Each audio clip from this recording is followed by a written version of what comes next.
Assalamualaikum warahmatullahi wabarakatuh. Perkenalkan, nama saya Algar Fansolin dari kelompok 11.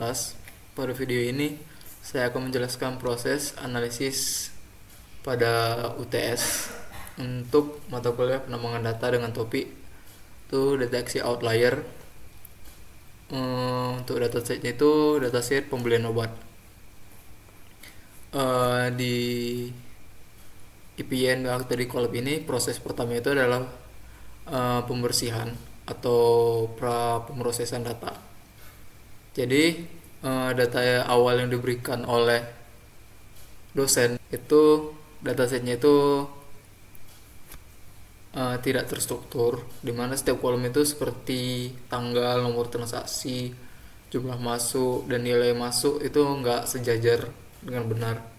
Jadi langkah pertama yang kami lakukan itu adalah membersihkan data dan menata ulang data biar setiap datanya itu berada di kolom yang tepat.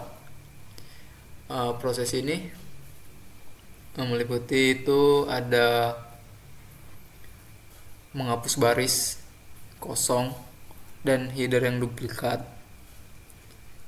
Seperti di sini, tuh header datanya dideteksi dulu, dipisahkan dengan spasi ganda, terus digabung teks tengah jadi nama obat. Yang kedua itu ada menyatukan baris transaksi berdasarkan struktur kolom. Di sini ada baris transaksi dengan format tanggal, itu day, month, dan year. Itu dia diambil ID transaksinya, terus ambil juga sisa teks setelah ID transaksinya, terus dipisah kolom masuk atau keluar berdasarkan jarak spasi lebarnya. Terus di bagian kiri itu ada data masuk, di bagian kanan itu ada data keluar. Terus dia dikonversi dengan angka, dengan titik atau koma ke float agar datanya itu tidak membingungkan. Datanya tidak di codingnya itu tidak terjadi kesalahan. Terus setelah semua proses di sini itu akan disimpan hasilnya ke dalam file bernama clean. Ini ke dalam file clean pembelian struktur final .csv. Setelah data dibersihkan, barulah kita menganalisis dengan benar. Yang tahap kedua itu adalah deteksi outlier. Di sini kita mengimpor RE, mengimpor Panda, dan mengimpor Padlib.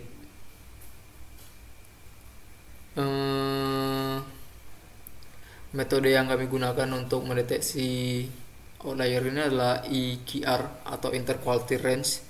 Karena metode ini sederhana namun efektif untuk mendeteksi nilai ekstrim tanpa dipengaruhi distribusi data yang tidak normal. Jadi itu rumusnya di sini adalah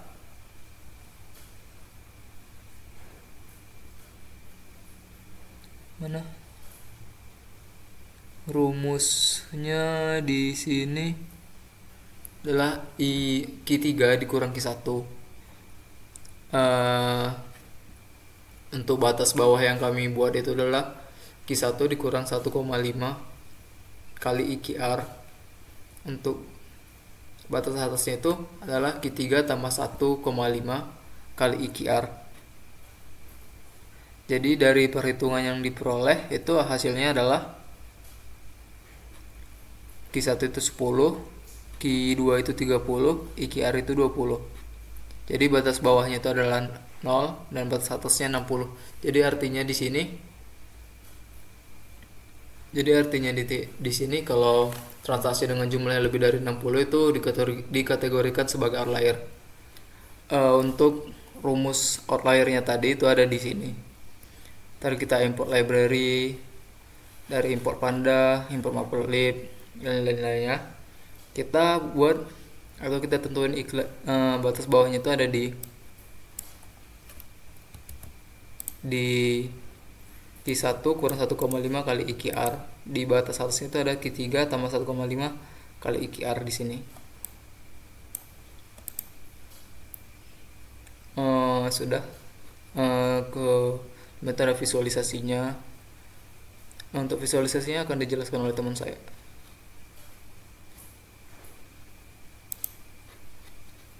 Lanjut. Oke, baik, akan saya lanjut. Untuk visualisasinya sendiri itu saya menggunakan box plot. Jadi nanti menunjukkan sebuah diagram plot lah untuk menunjukkan hasil dari penyebaran datanya dari menggunakan IQR tadi. Nah, contohnya di sini. Jadi kodenya ini untuk menjelaskan, untuk memberikan visualisasi. Ini penjelasan penjelasan untuk kuartilnya, batasnya berapa. Dan ini untuk opsional ya, untuk model sebenarnya IQR nggak perlu, atau outlier tidak perlu model untuk penyebaran data yang terkhususnya untuk menjelaskan terfokus pada satu kolom saja, yaitu QTY masuk. Nah, ini untuk visualisasinya. Ya, visualisasinya terlihat range-nya dari 0 sampai 1400, di mana outliernya itu paling tinggi ada di 1400 lebih. Nah, ini contoh outlier. Jadi quantity masuknya contohnya ada 72 unit, terus harganya per unit itu 166.334. Dan ini berulang, jadi ya ini termasuk outlier, tapi masih masuk akal karena nilainya tidak jauh secara harga. Begitu juga untuk alkohol swab, sama juga kuantitasnya gede itu kemungkinan karena dia ngestok per bulking itu banyak, berarti sekali banyak, tangkalnya dekat, berarti kebutuhannya tinggi, permintaannya tinggi. Nah, ini untuk dia memodelnya sederhana. Jadi pertanyaannya, bagaimana membedakan outlier yang disebabkan oleh kesalahan entry dan pembelian dalam jumlah besar untuk stok klinik atau rumah sakit? Ya, sebenarnya mudah. Kita perhatikan aja kuantitas yang masuk atau barang yang masuk.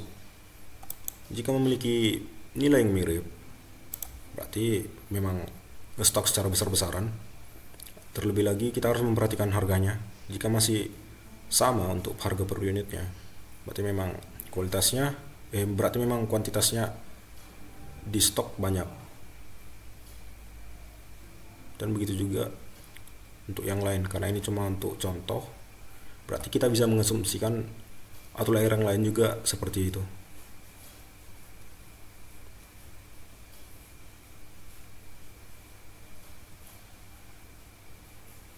Ya, dari 70 transaksi lah jumlah transaksi, tapi contoh yang outlier yang diambil 10, tapi semua masuk akal, jadi tidak perlu dihapus, jadi kita keep aja. Dan mungkin sekian dari kelompok 11 tentang deteksi outlier. Terima kasih dan sampai jumpa.